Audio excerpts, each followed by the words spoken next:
As our new music video shows, each of us can help others become part of our spiritual family. I used to dream I'd find a people who could be more than just some friends and more like family.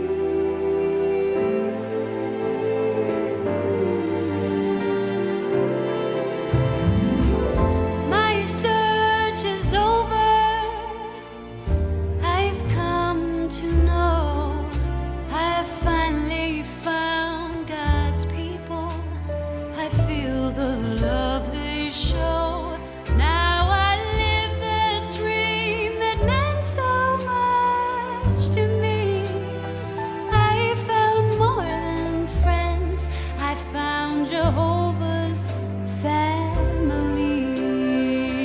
Yes, it wouldn't be a JW Broadcasting episode without a cringeworthy music video. And here we have a music video all about how someone arrives at the Kingdom Hall who is worldly.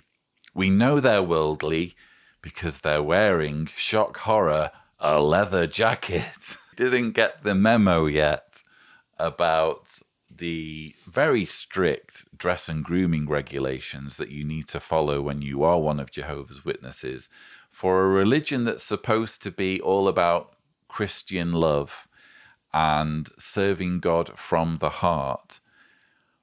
It's difficult, albeit I'm biased, aren't I? It's difficult to think of another religion that is as image obsessed as Jehovah's Witnesses.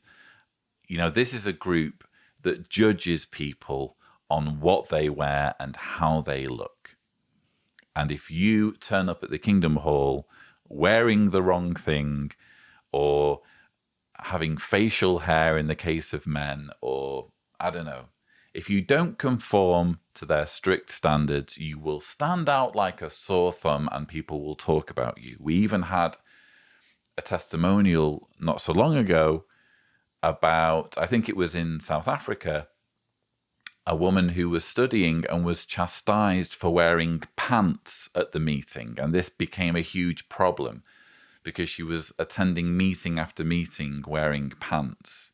And she had to be lectured about it. Thumbnail here, if Tibor is gracious. Anyway, this woman turns up at the Kingdom Hall in this music video wearing a leather jacket, and someone notices her. It's an older lady, and this older lady remembers when she was in the same situation, I'm assuming back in the 60s or 70s, because we're then whisked to this different Kingdom Hall setup where things seem to be, I don't know, it looks like a Kingdom Hall from the 60s or 70s. And she's remembering when it was her first time attending a Kingdom Hall meeting. And because of her memory, she feels motivated to help in the present day this young lady in the leather jacket who's turned up. But there's an elephant in the room here, isn't there? And that's the fact that this music video is inadvertently showing how futile Jehovah's Witness worship is.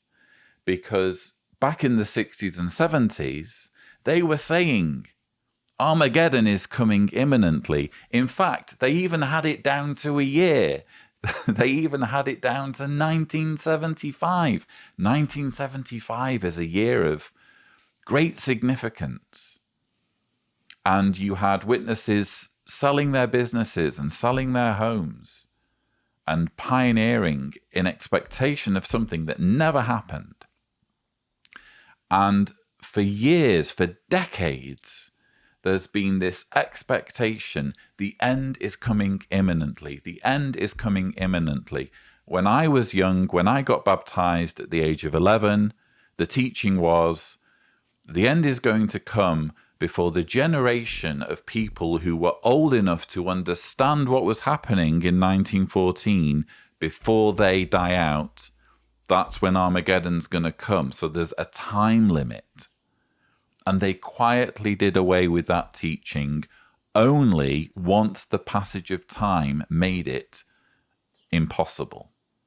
So thank you, Watchtower, for producing a music video that isn't just cringeworthy as normal, but also inadvertently shows us how futile the Jehovah's Witness religion is.